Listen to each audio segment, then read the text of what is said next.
Party for the rest of my life. Call it what it will be. So can you start off by introducing yourself and tell us what you do in the band? I'm Pat, I sing and play guitar. And I'm Bucky, and I rap and jump around like an animal. Okay, so let's talk about your album for a bit. You released Party for Your Life in the US like a month or two ago, but it was released in Canada at the beginning of the year. Yeah. What was your reaction to you guys actually being number one in digital album when it debuted in Canada? We were on crazy, tour when yeah. it happened. So we were like literally like about to go on stage and we got an email from our management telling us that it was number one. And it literally stayed number one for like 2 weeks. So like every night it was number one. We had a show. So we, It was pretty awesome. basically just celebrate on stage every night. Were you guys expecting it at all? No, not really. Like, it had been a while since we put out an album, so we were like, a little bit nervous, like you always are, but like, just how it also like happened so fast too was the crazy thing. So what was the writing process like for this album? Was it different from when you guys recorded Time to Win Volume 1 and 2? Yeah, for this record we went and we kind of tried working with like a different producer almost on every song, whereas before we always kind of did it with like maybe one or two producers. Yeah, and like it was more of like our own guys, like our in-house kind of thing. Like, we pretty much produced the first one ourselves, like essentially with the help of like two guys. But Yeah, so this one we went down to LA and we kind of like every day we just go on with a different producer and just see what happened, and then we wound up coming up with like a handful of songs from there, and we went back to Toronto and sort of did the same thing there, and then produced a couple of the songs ourselves. So how did you guys choose what songs to put on the album?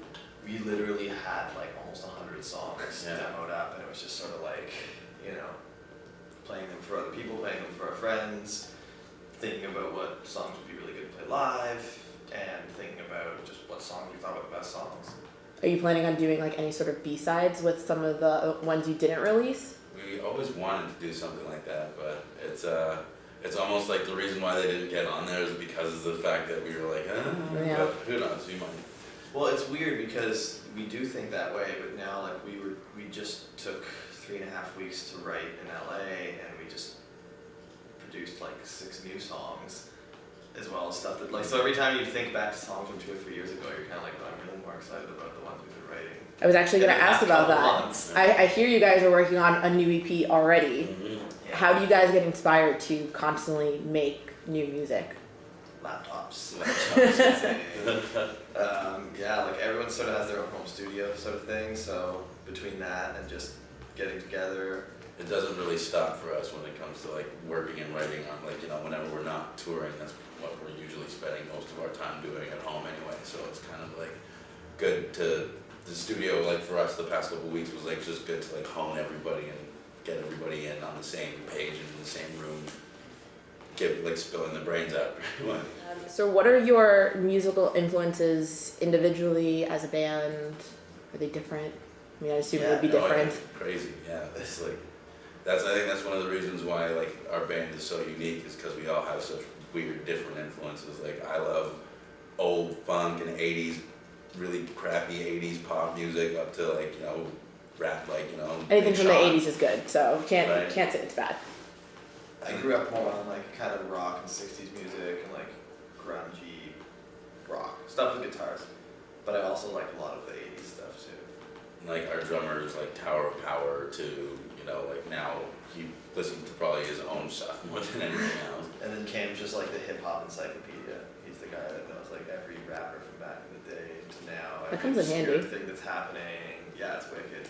He's also like the dictionary for rhymes. He's heard a song like twice, like 4 years ago, and he can like rap the whole verse. Yeah. He's like, How do you remember that? Okay, so it almost feels, at least to me, that you guys sort of fell off like the face of the earth for a little bit in the US because you went to Canada and toured so much. Now that you're back being here, what's the difference, or is there a difference in the crowds that you had in Canada versus here in the States? It's weird. I think we're just doing it kind of smarter than we did back then, because it's really weird when we sort of blew up in Canada. It was like all these offers were coming in, all these shows were coming in, and we'd come down to America and we wouldn't necessarily know how to like scale down the show or like just present ourselves for like a new audience. we were sort of playing stuff that was based on, people who've been following the band for a long time. So I think now we're really good at just sort of honing in and presenting ourselves in a way like you've never heard of this band before. Even though once in a while we'll get a few people who have, but it just, What was your favorite stop from the tour? Ooh, there are a few. Denver was great. Wink, wink. And Santa Cruz was pretty awesome, actually. I always liked playing San Francisco a lot. San I don't know Fran why, was but dope. it's just like a really cool city. And then tomorrow we play here in New York, so we'll see. But usually it's always a key place to come. I always have a good time out here. Is there a spot like any tour spot that you constantly look forward to every tour? Any House of Blues, actually, because those places are like when it comes to venues are great. Everything sounds good. There's no, it's those shit. I There's love always those. good catering. Yeah. Yeah, so you guys actually just announced you'll be hitting the tour again. Do you guys ever stop touring? No. Is it just No. constant touring? Yeah. Somebody actually asked us on Twitter for anybody to ask questions. Somebody wants to know, how do you try to stay so grounded with constantly being on tour or on the road? I think that does kind of ground you when you're on tour because it's like, you're waking up at retarded o'clock in the morning half the time, stumbling in and out of hotel rooms and disheveled. Like it's not as flashy as, people think it is. It's definitely kind of like camp almost. I like how everyone's under the impression that we're grounded. Like, we're not. Do you ever get tired of touring, or do you think you're ever gonna get tired of it? Is this gonna be a thing you're It's constantly pretty gonna? exciting. Like every day something brand new happens. I can't Yeah. predict what's gonna happen.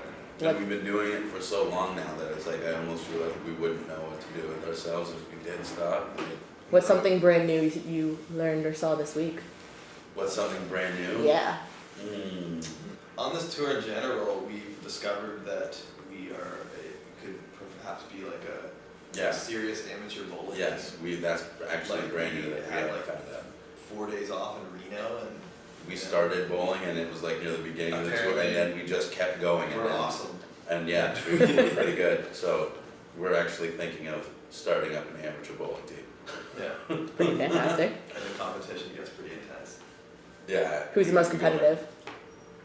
Marty's, yeah, he's the most competitive. He's actually really good too, so it's like kind of why. Does he rub it in your face? No, he doesn't. He's just more like really anal about everything. To like, kind of takes the fun out of it sometimes. Like your foot was over the line. No, man, we gotta reset the score. Like, If you could create a dream tour, who would be on it and what would you call it? What would we call it? Right. Who'd be on it? I want to bring Nerd back together and have them come on it. How about NERD, us, and Tears for Fears? That would be yes. Yes. Because we were watching old Tears for Fears live stuff, and they're amazing live. I had no idea. Sounds like an awesome Like tour. from the 80s, killing it. Yeah. What would you call the tour? Tears for Nerds. What can we expect next from you guys other than the tour in January? This EP we're probably gonna try and get out sometime in the new year, earlier on in the new year, and then maybe an whole album by the end of the year. You don't know. Wink, wink.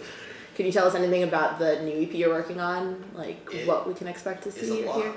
liver than what we've done on the last record. We Mhm. recorded with a guy, Matt Squire, who's kind of a little more well known for like rockier stuff. And because we all produce stuff ourselves, it's been very easy for us to get into like electronic land, which is super fun, and we like doing that. But then, we're a touring live band, so like we took the time to record like live drums on everything. Everything was very much like, there will be tons of electronic elements in it as well. It's just more, everything really started up with like guitars and instruments on the floor. Or like recorded with microphones and things like that. Would you consider ever doing a live album? Maybe. We've done certain things. We did a thing called iTunes sessions where we just kind of went in and recorded everything. It was in a studio, but it was very loose and live. Everything was kind of one take. It sounded awesome. Like I always listen to that. Like if we're like playing those songs and I haven't played them in a while and I want to like remember the arrangements or just like I always always listen, go back to the iTunes sessions. So like, yeah, I'd love to do something like that. Yeah. Anything else you'd like to add? If anybody wants to get at us, we're down with Webster everything on social media, and yeah, hit us up. We are on all the time doing it ourselves and stuff. So yeah, anything else you want to know, you can ask. Thank you. Thanks very much.